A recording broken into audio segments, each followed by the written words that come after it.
What's going on, everyone? Fearless Football Forecast here. It is week 8 of the NFL season, which is insane to say, but we're here today ready to break down every single game, give you our predictions, give you our starts of the week for fantasy football, as well as our underdog of the week and touchdown scores. We got a lot to cover today, especially with the trade deadline coming up. We're going to be talking about that throughout the show as well. So stay tuned. Make sure to click that like button. Make sure to hit that subscribe button. And we might as well jump right into things with our underdog of the week.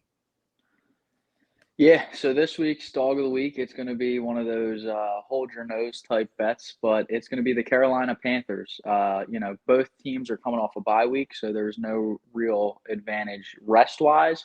But I do think that the Panthers kind of have had a chance to sit down and figure out what's wrong. I do think even though Frank Wright is no longer going to be calling the plays, I think that he is a good coach.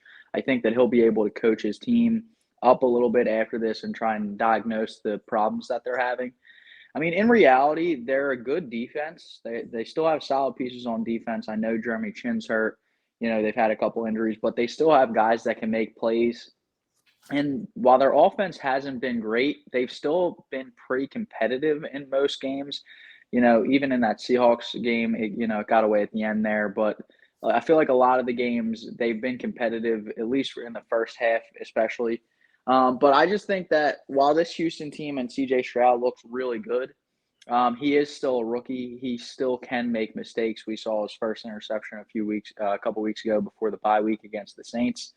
And I don't think that by any means they're a powerhouse type team. And the Panthers just are, it's one of those things where if they don't win this week, are they ever going to win a game? You know what I mean? At home, playing a team who is, pretty much on the same talent level as them. So I just have a good feeling that Bryce Young is going to have maybe his best performance of the year this week and pull him over for a win.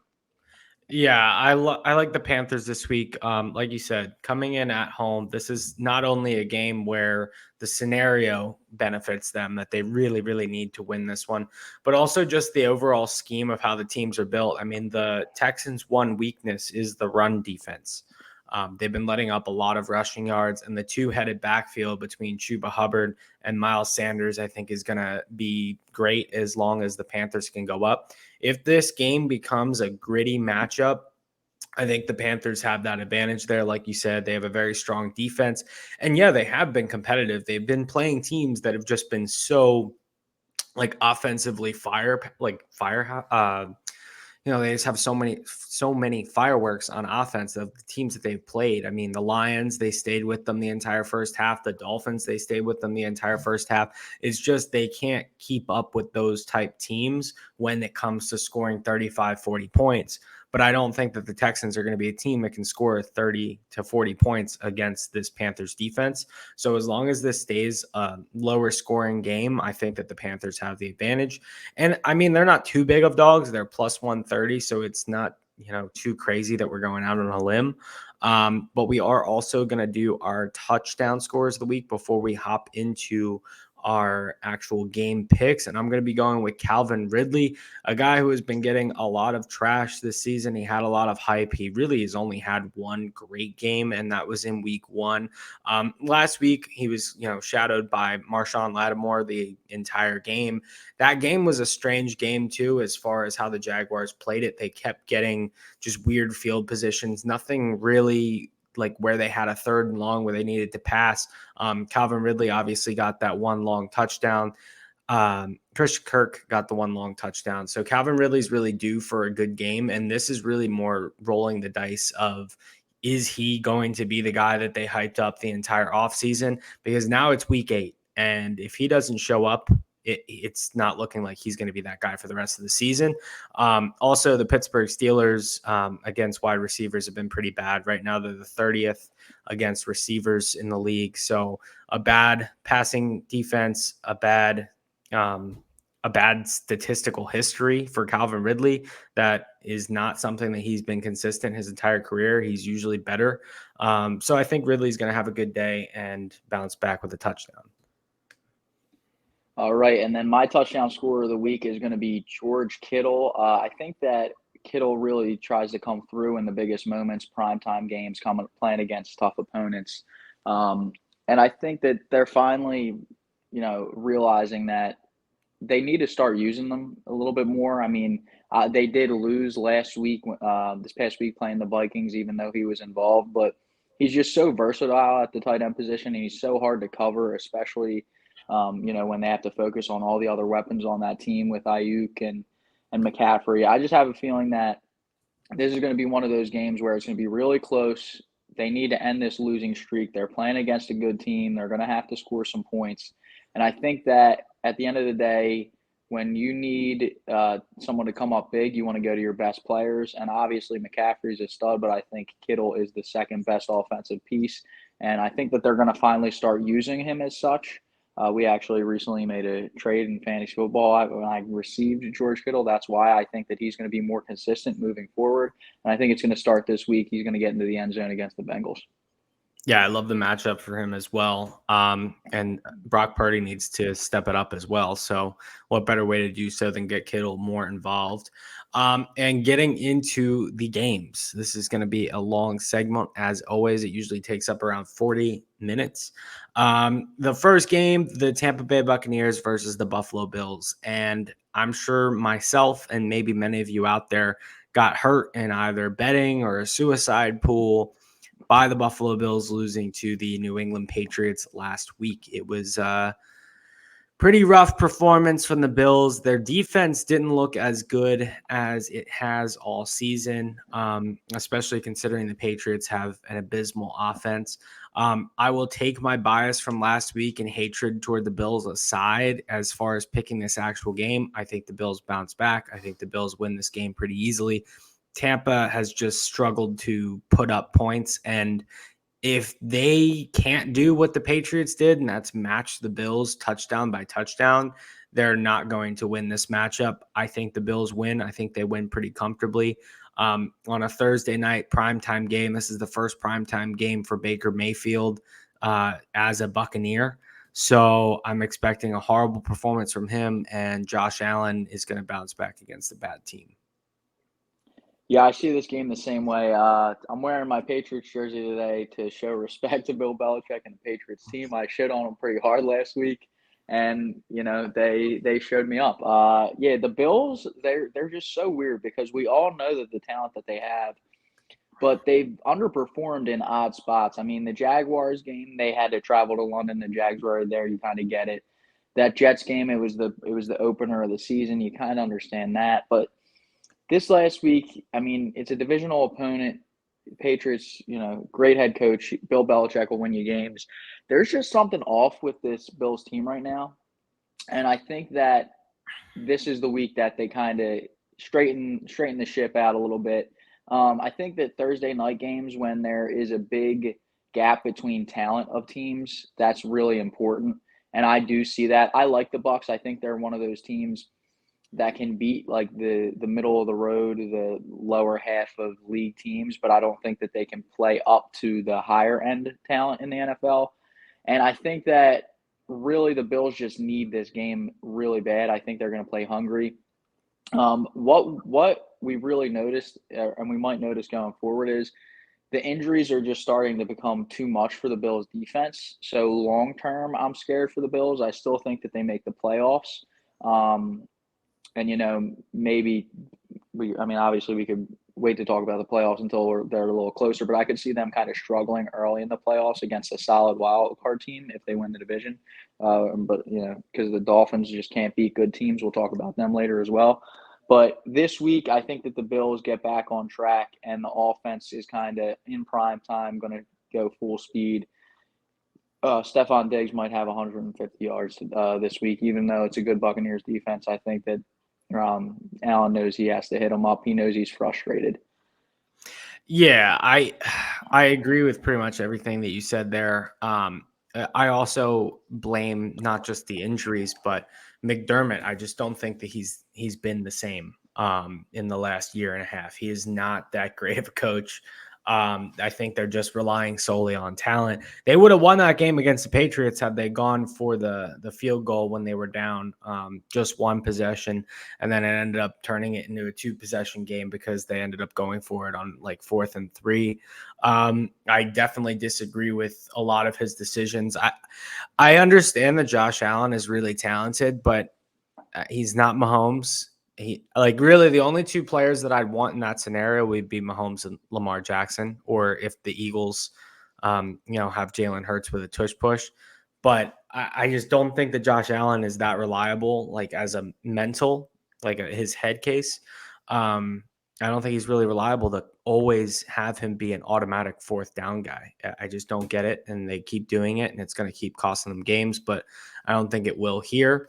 Up next, we have your Philadelphia Eagles taking on the Washington Commanders. Eagles are favored by 6.5. I think this is a pretty appropriate line after looking at the Eagles bounce back last week. I know a lot of people might think that the Commanders have more of a chance than they do this week because of how well they played the last time they played each other. But there were a lot of factors in that matchup. The Eagles' offense at that time still hadn't really gotten into a rhythm, and it clearly looks now like the connection between A.J. Brown and Hurts is fantastic. They've definitely relied less on the run game than they did throughout the first couple weeks. They've been airing it out more often, and I think this is going to be a balanced attack that leads to another Eagles victory. Yeah, I agree, and I'm glad that you said that. I know that the Commanders played the Eagles really tight, and it's funny because it was in Philadelphia, and now they're going to have a home game. I think that Philadelphia is a better team, even though it's been, 3 or 4 weeks since they last played. They finally got that loss to kind of light a fire under them.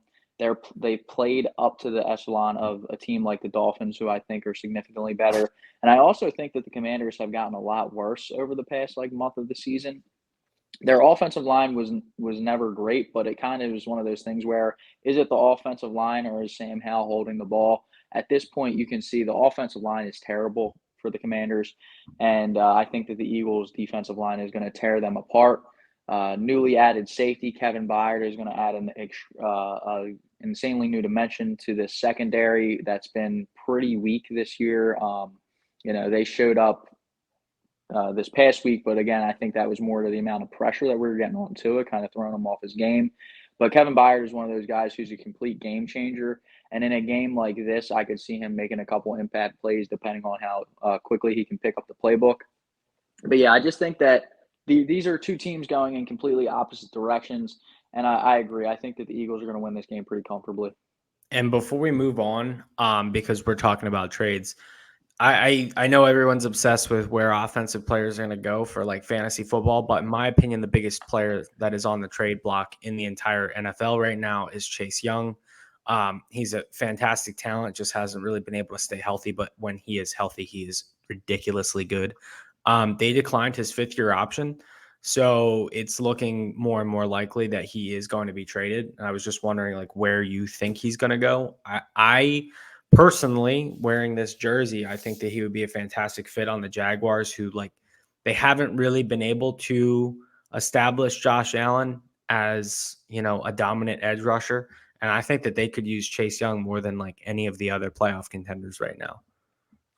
That's an interesting question. Chase Young is one that is hard to pinpoint because at the end of the day, every team could use more edge rushers. That's another thing. I'm glad you brought it up now, but I think that the report came out that the Commanders don't know if they want to sell or not at the deadline. The Eagles winning this game will kind of push them closer to that edge.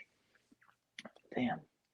Give me a second on that. I gotta think. I'm trying to think because I really do think that he could go anywhere and it would be a benefit He for his could, team. yeah. I mean, he's a fantastic player. It's Right, just and you wouldn't want to hell, trade for him unless you were either close to rebuild or you're in the playoffs trying to make a push. right. I'm trying to think on who would want to take on that deal. Yeah, I need to think on that for a second. I want to look up one thing, but I think that whoever gets him, it wouldn't be a bad idea. I'm interested to see what he would go for because his value has come down obviously a ton since he was drafted. He was the 2nd pick in the draft, 4 years ago.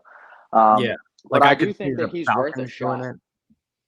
it. The Falcons were one that I was leaning towards. one of those teams that who I could kind of see, who I don't know if they'd be willing to do this because um, I don't know, again, the asking price. I would love to see him go to a team like the Texans, quite honestly, where they're in a division where they can compete for the division still, even though the Jaguars have gotten hot as of late. I think that it's still one of those divisions that's completely up for grabs between the Texans and the Jaguars at this point, with CJ Stroud playing the way that he's been playing. And I think getting someone else who is a higher end talent across from Will Anderson would be a really good idea. That's just off the top of my head that I just said that. Um, And but the yeah, I'm last excited. one, I was gonna say the last one I would throw out would be the Ravens. I mean, they're number one right now in pressures to the quarterback already, and that's mostly as a result of their linebackers and safeties dropping down. But like, if they got Chase Young, they would be ridiculous. Well, it's funny because a lot of the contending teams, I feel like coming in, like a great example is like the Chiefs coming into the year. Excuse me, the Chiefs were a big question. Their pass rush, it was like Chris Jones and who else? Like Karlaftis showed potential last year. They drafted a rookie. Um, But this year, their defensive line's been fantastic. So could I see the Chiefs reaching out for another edge rusher? Yes, but I think the way that their defensive line's been playing this year, they're not willing to pay up as much as they maybe would have been willing if their defensive line had been the way it's been in years past, where it's just Chris Jones tearing it up, Frank Clark making a play here or there. Um, he's one of those guys where a landing spot, I think, like I said, anywhere would be great, and I'm really excited to see if he gets moved because I think that he's kind of just like you said, just been injured, and it's just that's not a team that you really want to play for in the Commanders. No, and he's fantastic talent. I mean, he's been great so far this year too. Moving on, we got the New England Patriots taking on the Miami Dolphins.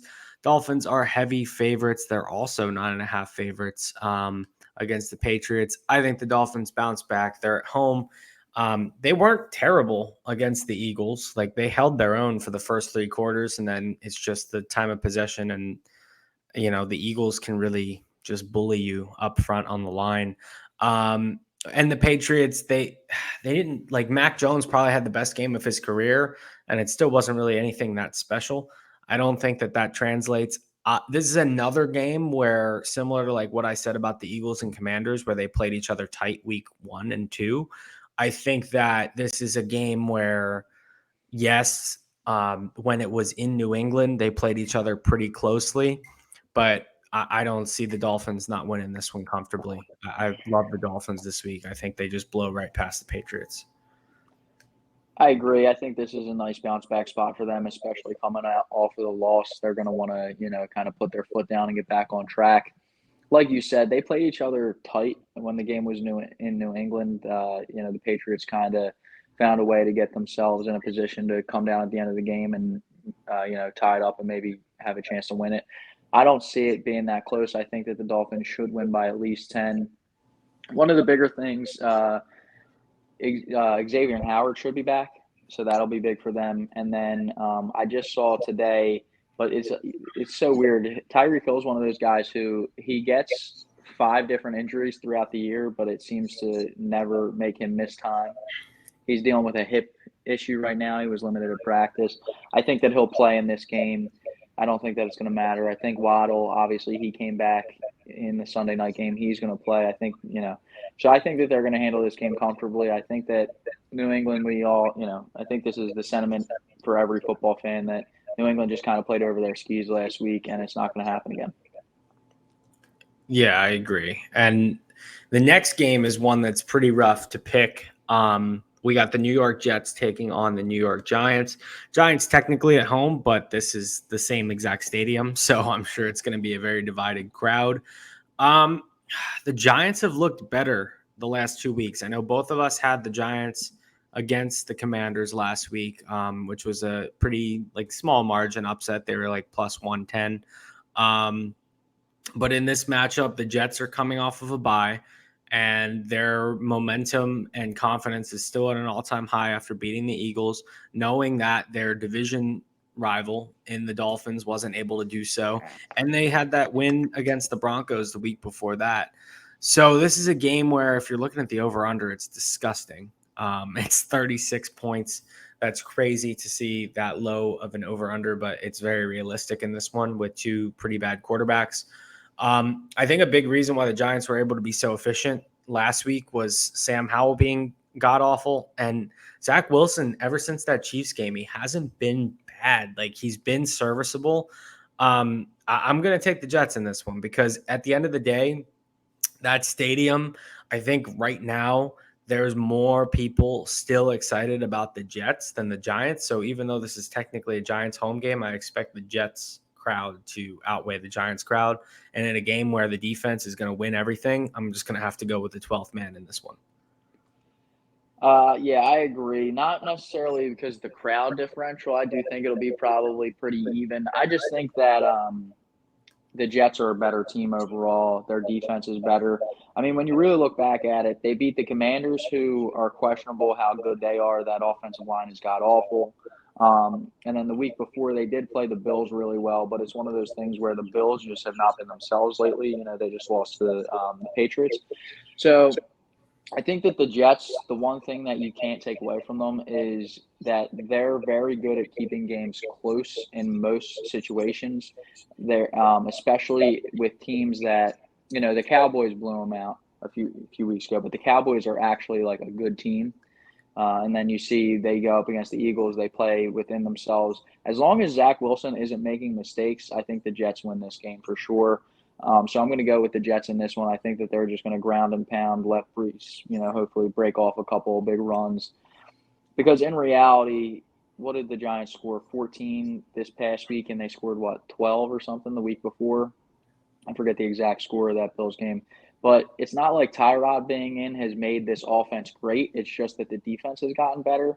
So I think that the Jets will be able to score 17 points, and I think that's probably enough to win this game. And up next, a game where it's pretty much a pick 'em line. We have the Minnesota Vikings taking on the Green Bay Packers. And safe to say the Packers are pretty bad considering they just lost to the Broncos. And it could have been a worse loss than it actually was, but the Packers still, they came back a little bit in the fourth quarter. This Vikings team, though, I mean, without Justin Jefferson, you know, they're still doing pretty well offensively. I mean, we just saw the monster breakout game from a guy I know both of us like going into the season, and Jordan Addison. I'm trying to pull up his line right here. 7 receptions for 123 yards and 2 touchdowns. The one was an absolutely incredible play where he just wrestled the ball out of the corner's hands and took it all the way to the end zone.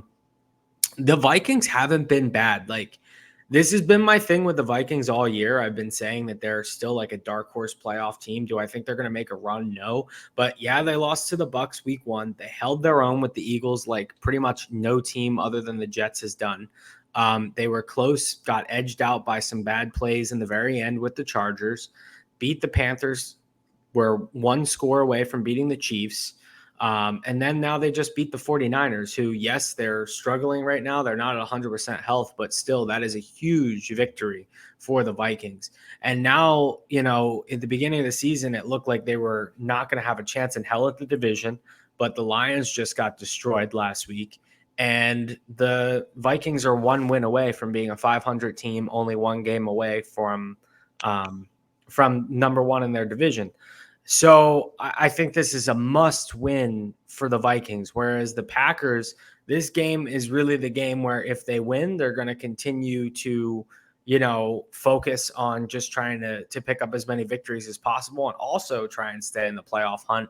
But if they lose, I think that's where they then go into like continuing accepting that they're a rebuilding team and then thinking a little bit more toward next year. And at the end of the day, I'm going to pick the team that is coming off of one of the biggest upsets of the year. And I'm going to go with the Vikings in this one. Yeah, so everything that you said, I think makes perfect sense. I just have this, and again, I've done this all year, so I might as well Pick the stick to it. Packers every game, yeah. I know, but I am going to pick the Packers here. I just have a weird feeling that they're going to win the game. It's one of those things where coming off of Monday night where emotions are really high, I just think that this is a bad spot game for the Vikings. But I will officially say that I no longer think that the Packers are one of those teams that is going to be, a somebody in even the playoff, in a playoff run. You just can't trust Jordan Love. He's been awful. He had that start where it was like, he's not making all the plays, but he's got gamer in him. At this point, I don't care. He hasn't been good. Like I said, this is more just a spot situation to me. I'm going to go Packers. I just have a really weird feeling that somehow the Vikings find a way to lose this game like they've been doing all year. As an NFL fan, I would like there to be some competition in that division. So having the Vikings win this, and then they're still only then 2 weeks away from Jefferson coming back, and then maybe they make like a later push, knowing that they haven't played the Lions yet. You know what I mean? Like they play the Well, Lions their 2 of schedule the is last great. 3 weeks. Their Yeah, schedule moving forward, I forget it. I know they play it's the great. Bears again. They play Packers, the Falcons, Raiders, Saints, Falcons, Broncos, Saints. They Bears, play all Raiders, mediocre teams. all Like I said, mediocre this is teams other than the Bengals. yeah, like I said, this is more just a spot game for me. I just have a really weird feeling. It's not like, trust me, I'm not saying that the Packers are this great team by any means. I just think this is a spot game where the Vikings fall off. But like you said, I do kind of expect them to get themselves back into the running for the division if the Lions, drop a couple more. I want to look right now just because we do talk about bets. I want to look right now. To win the division or to make Yeah, the playoffs. because after looking at their schedule, It's just the Lions. The plus Lions schedules. 500, plus Pull up 500. the Lions schedule too, though, because I'm pretty sure the Lions schedule is pretty easy as well. Like they haven't played the Bears yet once, I don't think, have they? Well, there hasn't really been many interdivisional play in this division yet. They both play the Lions twice, or the Bears twice, I So should it's say. Raiders, and then my shit's loading. So they have Chargers, they have Raiders, Chargers, Bears, Packers, Lions. I mean, Bears again, Saints, Broncos, Vikings, Cowboys, Vikings. I mean, I think they would lose It's to worth the Chargers, the Saints, the Cowboys, one of the Vikings game. I mean, it's worth like for plus 500 to know that final game could end up being for it. It's worth it just on the odds, even though I would still lean toward the Lions winning the division.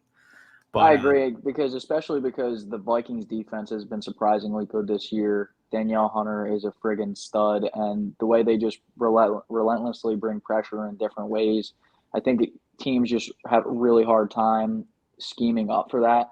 I mean, even a team as good as the 49ers had trouble with it. So I definitely think if they win this week, who knows what they do in the trade deadline. And moving on to the next game, we got the Dallas Cowboys at home taking on the Los Angeles Rams. Cowboys are 6.5-point favorites. I can see the Rams covering, but I just don't see them winning this game. Dallas definitely got their bounce back win against the Chargers. Rams, another team with a defense that's beatable through the air. So I think this is another game where Dak's confidence just grows a little bit. They're also coming off of a bye, so they've had extra time to prep. And knowing that they do play the Eagles coming soon, I think that this is a game where with that extra week to prep, they were actually able to focus on, even though like this would usually be a spot before they play the Eagles that they might overlook this game. But because of the fact that there was a bye, I don't think that that's going to happen. Stylistically, I think that Matt Stafford, when he's been great when he's had time, but when he's been under pressure, he hasn't been as efficient. And I think that the Cowboys defense is going to get to him a lot. I like Dallas this week. Yeah, I agree. I think that the Rams might be able to keep it close, but what you said is overwhelming. I overwhelmingly agree with it. I just think that they're going to be able to get pressure on Stafford, and he's not going to be, like you said, he's not as good when he's under pressure because he can't really move. He can take one little sidestep, but that's about it. So yeah, I like the Cowboys in this game for sure. I think that the Rams could keep it close unless Parsons has one of those, oh God, he's one of the best players in the NFL type games. And then obviously I think the Cowboys would run away with it. But again, I think that most likely Cowboys win by like 3 to 4 points. And up next, a game that's pretty close on the odds. We got the Falcons and the Titans. Um, it's interesting one here, as the Tennessee Titans, they just traded Byard. There's a lot of rumors that they may trade Derrick Henry. They're without Ryan Tannehill. So looking at the fact that there's only a +3 line is kind of crazy, because you would assume that the Falcons would blow them out. But the Falcons haven't really been playing that great of football as well. And they're a team, like the Falcons have been a team that if they're able to outgrind you, they've been able to win. Like if they keep the game sloppy, if it's in the run game, similar to what happened last week with Tampa Bay, they can win. The only thing with that is that that's literally the Tennessee Titans formula as well, but they've been doing it for more years, and I trust Vrabel in this scenario. So if it's going to be a game where the winning team only has 14, 15, 16 points, I'm going to side with the team in the Titans. Another reason why I like them a lot is because this could possibly be Derrick Henry's last game with Tennessee. And just as football storylines sometimes outweigh the actual game itself, I wouldn't be surprised if Derrick Henry, like knowing that he's going to get traded, has a ridiculous game as his final game and just like hangs it up with the Titans before he possibly gets traded. Yeah, so I see this game the other way. In my eyes, Tannehill hasn't been great, but I do think that he's better than Malik Willis and Will Levis, especially if, Will Levis's first game. Apparently, a report came out that Levis was going to start, but then Vrabel was like, no, Levis isn't starting. I didn't say that. Either way, I don't really care. I think we've seen enough from Malik Willis not to know that his career is over, but to know that on this Titans team that, yes, they have DeAndre Hopkins now, but really doesn't have a great offense surrounding the quarterback. He's not good enough to elevate other players. And I don't think Will Levis is going to be able to do that either. And again, this is one of the teams that I've been down on coming into the year, and they've got a couple spot wins that have surprised me. I just don't think that they're all that good. To me, the Falcons last week, not even the Falcons, Desmond Ritter last week tried to do everything he could to lose that game. He had, 3 fumbles? I think 2 of them were like inside the 10-yard line or something crazy like that. He kept fumbling in high leverage positions, and they still found a way to win. And I personally view the Buccaneers as a better version of the Titans. Like you said, the one thing that does scare me, I do think Mike Vrabel's a good coach. They're coming off a bye week. That is the only thing that scares me. I just think that the Falcons are a better team. And I just think that the Titans might be – they lost Byard, so their defense – their secondary is awful already, but it's going to be even worse now. They have a couple injuries floating around the secondary too. I think they might be a team that's kind of deflated, and I just don't see the rest of the season going very well, including this week. I'm going to go with the Falcons. And then we have our next game, which was the dog of the week. So we already talked about that. That was the Carolina Panthers. And next up, another game that I think we're going to disagree on. We got the Jacksonville Jaguars taking on the Pittsburgh Steelers. The Jags having an extra couple days of rest because they played on Thursday, I think is going to be a huge factor. The Jags should have lost that game to the Saints had it not been for a Foster Moreau drop in the end zone. So that being said, if they had a losing game last week, I think they're due for a big win this week. I don't think it's close. I think that the Jags actually embarrassed the Steelers this week. The Steelers haven't really been efficient in games where they haven't had multiple turnovers, and the Jaguars, although they've had some offensive struggles, have really protected the ball well so far throughout the year. And I think that just, Trevor Lawrence is going to have a big game soon. And I think that it happens this week. Like I said earlier, when I was talking about my touchdown scores, I like Ridley a lot in this game. I think that the Jags, like with their defense being more of a funnel, I think that it's going to, hurt the Steelers and actually force Kenny Pickett to throw the ball. And it worked last week with Derek Carr, being able to throw the ball. But do I think that Kenny Pickett is that good? No. And so as much as I do like the Steelers team, the Jags are pretty legit. They're 5-2. I think they come out of this one 6-2 and pretty much cement themselves as the best team in the AFC South.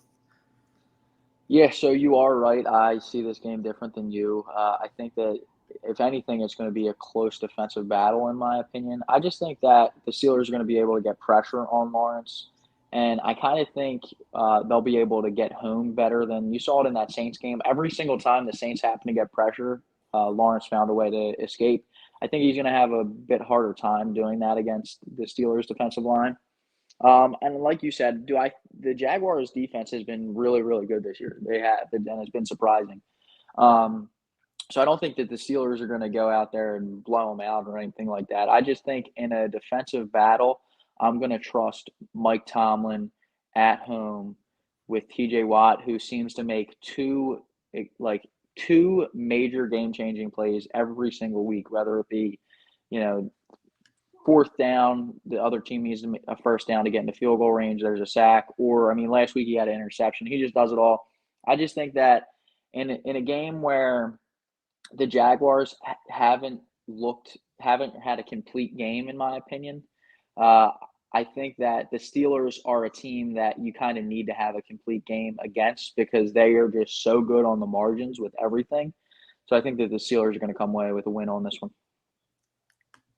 And up next to round out the 1 o'clock slate, we got the New Orleans Saints taking on the Indianapolis Colts.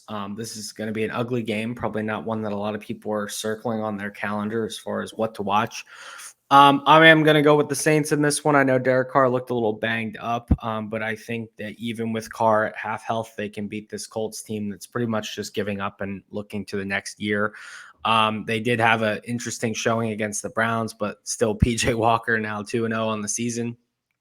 This is a game where like Derek Carr, he just actually had one of his silent best games so far as a Saint. It just didn't result in the victory. He had a great drive to bring the team back at the very end of the game. Like I just mentioned, the Foster Moreau drop ended up ruining that.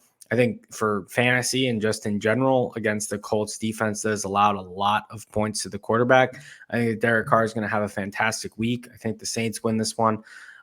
They also have the better defense as well. So, and Gardner Minshew's been playing out of his mind. I mean, he's been playing pretty well. I don't expect that to continue here, and I'm going to pick the Saints. Yeah, I agree. I see this as kind of a coin flip game, but in my opinion, I'm going to go with, even though he hasn't been great this year, I think he is starting to get healthier. So I'm going to go with the Saints and Carr. I think last week for the Colts was more of a aberration than anything else. It was so funny because the Browns would give up a 50-yard touchdown. Like they were, I saw somebody said they played like the 85 Bears for 85% of the game, and they played like the worst defense in the NFL for 15% of the game. And I kind of agree. It was just these weird, crazy big plays that the Browns were giving up. I don't expect the Saints to do that consistently throughout the game. I just think they're an overall better team with a better quarterback. I think that this is going to be one of those games, like you said. I'm not very interested to watch, but last week you saw, even though it took, they lost the game, they kept it close with the Jaguars, who I do think are a step above the Colts at this point with Minshew at the helm. So I'm gonna go with the Saints here. And that brings us to the Cleveland Browns and the Seahawks to open up the 4 o'clock slate. They're the 4:05 game. This is, the Browns have been playing incredibly well. You and I both praised their defense throughout the entire year, pretty much. And we did like them in a couple spots. They upset the 49ers. They beat the Colts last week, but the Seahawks are not the Colts. I think that Pete Carroll against PJ Walker is definitely going to find out a way to win, even if this game is ugly, even if the Browns defense does everything they can to win the game. I still think that if the Seahawks are given 1 or 2 drives at the end to just get even a game-winning field goal, that they're going to be able to do it. The difference between the Seahawks team and the other teams that they've faced so far is, I think, having the versatility between the running game and the passing game. So I think that eventually it'll be a little bit too much for this Browns defense with PJ Walker facing a pretty solid Seattle front. Witherspoon has just been incredible. The Seahawks have been one of the cooler teams to watch. They just had another win last week against the Cardinals. They're making a playoff push. If Deshaun Watson was in, I would pick the Browns, but I don't think that PJ Walker goes 3-0 to start his time off with the Browns. So I am going to go with the Seahawks in this one. Yeah, I'm going to actually go with the Browns in this one. I think that, like I said, the defense played really well most of the game. It's just all the mistakes they made, the Colts capitalized on them. I don't think that the Seahawks are going to be able to do that. I think Geno's been it hasn't been as noticed because their record is good this year, but I don't think he's really been that great. We saw it especially 2 weeks ago in that Bengals game.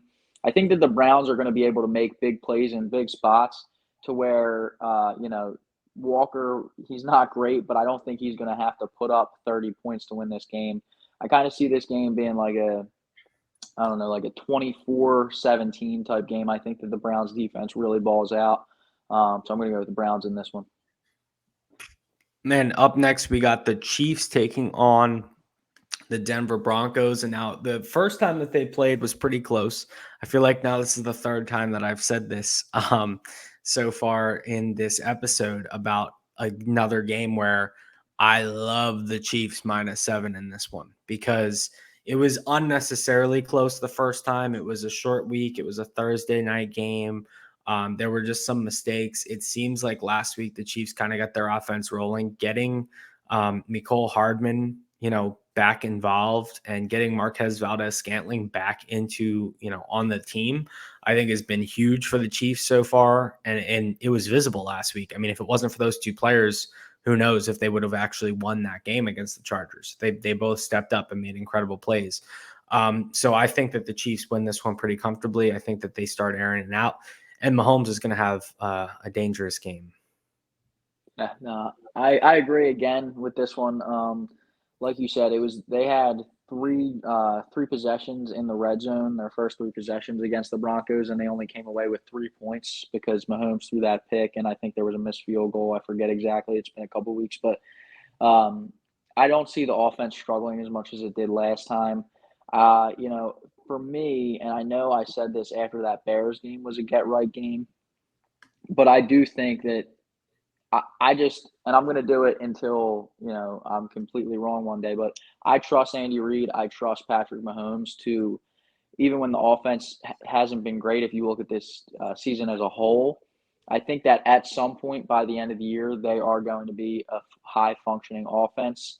And I think that last week, again, against a Chargers team who is one of the biggest enigmas in the NFL, but they do have talent. In that first half, you saw the ceiling that the Chiefs can play at with big plays. Kelce was wide open the entire game. I think that the Broncos are going to have a tough time scoring still against this defense. I see this game being like 31-17, quite honestly. Yeah, I agree. I think they blow them out of the water.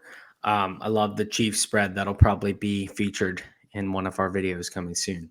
Up next, another team that I think is going to just murder the competition is the Baltimore Ravens taking on the Arizona Cardinals. The Ravens last week, my God, I'm very glad that I have a lot of bets on the Ravens as a whole. I have an alternate total of them getting 10 wins. They're already halfway there. I have them winning the division. It's looking pretty good right now with the Bengals schedule and the Browns, just having injuries. Their offense looked unbeatable last week. I mean, 35 points in the first half. They only had 3 in the second half, but the Lions didn't really give them any reason to do anything other than run out the clock. That game was finished first out of any of the games in the 1 o'clock window just because of how over it truly was. Their defense, didn't get into, like I mentioned it earlier, they weren't really in the groove. You wouldn't have thought that they were one of the more elite defenses in the league the first couple weeks, but now looking at it, they've just been grinding out opponents. They've been getting to the quarterback. They've been forcing turnovers. Lamar Jackson is finally starting to look like himself again. On the ground, he's been great so far this year, but the last 2 weeks, he's really, shown improvements in the passing game. And if it wasn't for that weird Steelers game, if you look back at their last 4 games, I mean, they destroyed the Browns 28-3. They beat the Titans 24-16, and then last week 38-6. And I don't see anything different against the Cardinals. I think that they dominate the Cardinals, and really, like, with Mahomes having an off year, Josh Allen hasn't really done much. Tua was on the rise. Like, Lamar last week really put in probably the like his bid for MVP, and if he continues to play this way, I don't see that changing. Yeah, so in terms of the game, I agree. I think that the Ravens win by at least 10. I don't think it's going to be as big of a shellacking as last week that they put on the Lions in the sense that I don't think that they're going to go up like 28 points at any point. I think they're going to be up 2 touchdowns, and then they're going to get a little more conservative and try and grind the clock, because I think that Arizona is going to have a really hard time scoring as well. Like you said, Ravens defense is kind of waking up, starting to be that defense that we would have expected coming into the year. On the MVP thing, it's weird. I feel like there's no like real standout for MVP as There of right isn't. now. There isn't. So these next few weeks, depending on what happens, someone could really make a name for themselves. But I agree, Lamar is definitely in the consideration. So it'll be fun to see if he can kind of keep it going, if he can stay hot over the next few weeks. But against a team like this, I don't think that the Ravens are going to have any trouble winning that game. Yeah, no, I mean they should be a 6-win team after this week. And moving on to the next game. Now, this one, I think this one's really interesting because of how bad the Bengals have been on the season, and because of the fact that the Niners have just dropped 2 in a row. So the Bengals coming in, they kind of got momentum before heading into the bye, and now they're coming off the bye to face the Niners, who are obviously pissed after dropping 2 games. This is probably the hardest and probably the best game of the week. If I Yeah. were to say, like, a game that I want to watch, because if the Bengals win, they're truly back, like, as contenders. But if they lose, they're going to be sitting at the last place in their division and probably not looking up anytime soon. And with the Niners, it's more like, did they just take a crazy step back? At the end of the day, I still think the Niners are an elite team. Um, that Browns game was a little bit fluky. If the kicker didn't miss at the end of the game, the 49ers still would have won that game. And like I said earlier, I actually am a believer in the Vikings. Like, I think that Kirk Cousins is pretty solid, and if you give him time, he's going to end up beating you throughout the air. Whereas the Bengals just haven't really shown consistency. And I think that this game could actually get pretty ugly for the Niners if they utilize pretty much the same game plan that the Titans did. And I think that they're very similar teams, but the 49ers are better. Like, if they just run the shit out of the ball, which I think they'll do now that McCaffrey's actually going to be at full health, I think that the 49ers win this game actually pretty easily. Like, I think this is very close in the first half, and then I think the Niners pull away and win. Yeah, I like the Niners as well this week. It's funny because if the Niners weren't on a 2-game losing streak, I could kind of see the case for the Bengals coming off the bye week. They're fighting for their lives. You would think that Burrow is as close to 100% as he's been all year. He's starting to look better those last couple of weeks before the bye week. I just think that the 49ers, the one big question to me is Purdy being in concussion protocol. Um, which is interesting. So I like, and we've talked about it, I think last week when we were talking about Roshan, but every single time a player's gone into concussion protocol, they've missed the next week except for Luke Musgrave when he played on the Thursday night game, um, and got hurt on the Thursday. So he had a week and a half. So it'll be interesting. And obviously Purdy played on Monday, not Sunday. So it's going to make it that much harder. So you could see Sam Darnold in this game. Quite honestly, I still like the 49ers to win the game. I know that kind of sounds weird, because we haven't seen Darnold actually play in this scheme yet. But I do trust Kyle Shanahan to scheme up enough to where the Bengals defense really hasn't been great this year. And I don't think that they're as good as they've been in the past, especially in the secondary. I think that Kyle Shanahan would be able to scheme up for this game, for one game of Darnold. I just think that the 49ers know they need to get right, and I think that the Bengals kind of have a couple holes in their roster that the 49ers are going to be able to take advantage of. Yeah, I like the 49ers as well. Yeah, I just double checked to make sure that like he's still. It's saying that it's probably unlikely that he does play. Um, Purdy. but I still won't change my pick as well because I mean I think that Darnold can actually further cement the fact that they're gonna just run the hell out of the ball, and then Darnold will be pretty efficient with the ball.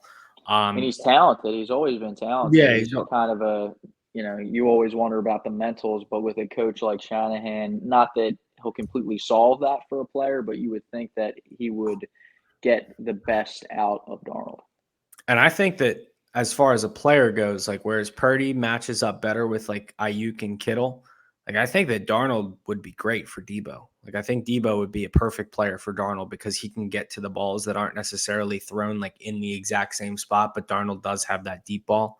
And he's great on play action. So I think that opens up a lot for Debo. Moving on to the night game, I don't think there should be any debate in this, but the Chargers taking on the Bears. Tyson Bagent making his debut, putting up 30 points for the Bears. Unreal performance from Bagent in his debut. Do I think it continues? No. The Chargers need this win maybe more than any team today, like out of all the teams that we've talked about, need this win. I think that we can both retract our statement on the Chargers, being like a dominant team this year. They look bad. Staley is a horrible coach. Kellen Moore hasn't really done anything to elevate the offense. And like, you can't blame that all on just the loss of Mike Williams. Um, they did play pretty well against the Chiefs last week. They could have won that game. The giant run back from Mecole Hardman, on that punt return, it really changed all the momentum in that game. But they need to win this, and I think they do win this against the Bears team that they struggled to win a game in 15 games, and now they've won 2 of their last 3. So I'm going to go with the Chargers. Yeah, and the Bears were going against one of those teams in the Raiders that I think are extremely beatable. I don't think they have a good coach. I don't think they have all that great of a roster.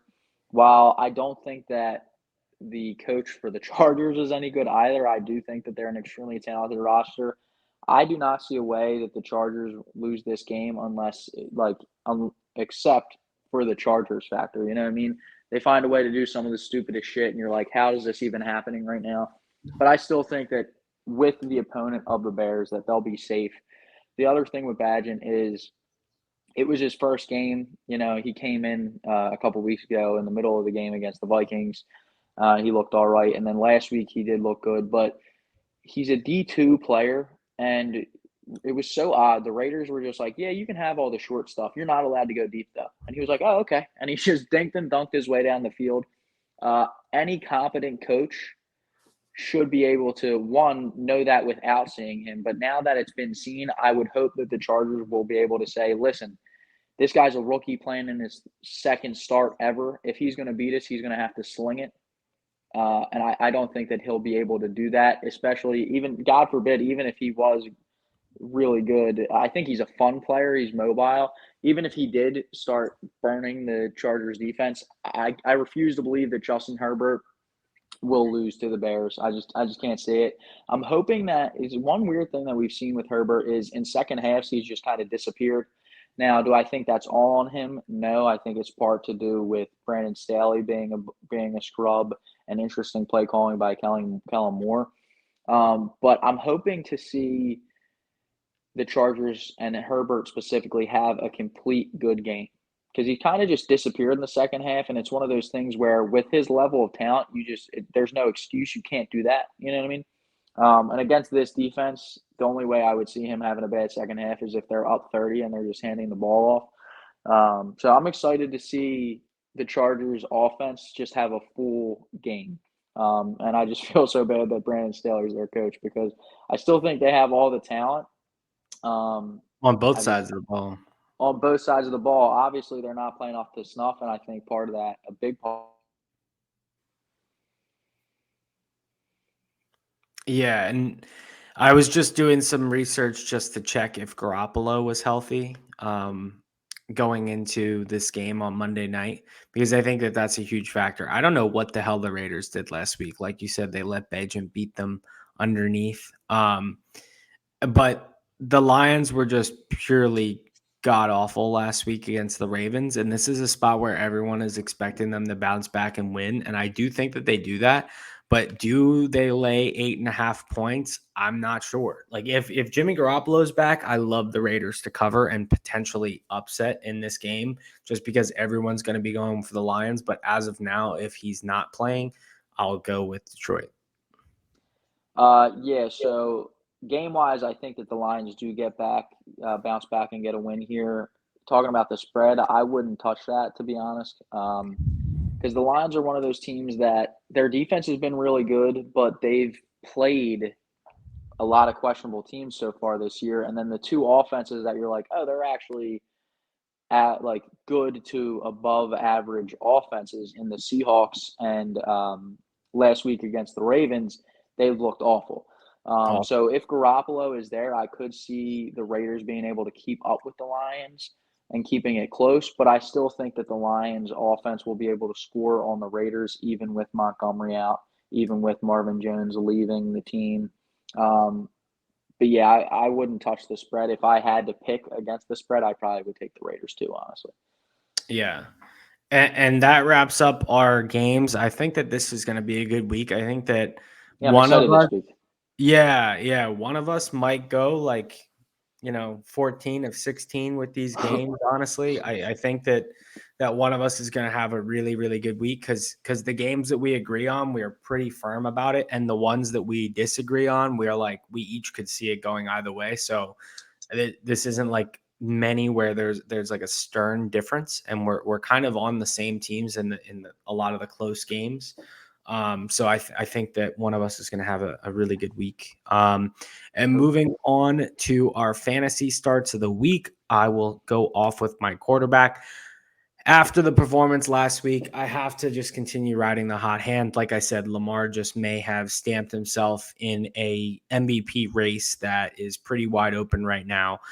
Playing Arizona, I think this is a game where even if it's similar script to last week, where they only have to play a lot in the first half, I think that he does enough in that first half to get you fantasy production. And if it ends up being a lot closer than any of us expect, I think that he's going to do a lot in the second half and end up pulling through.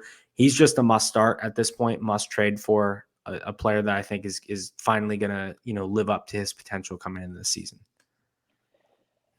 And my quarterback is going to be Desmond Ritter.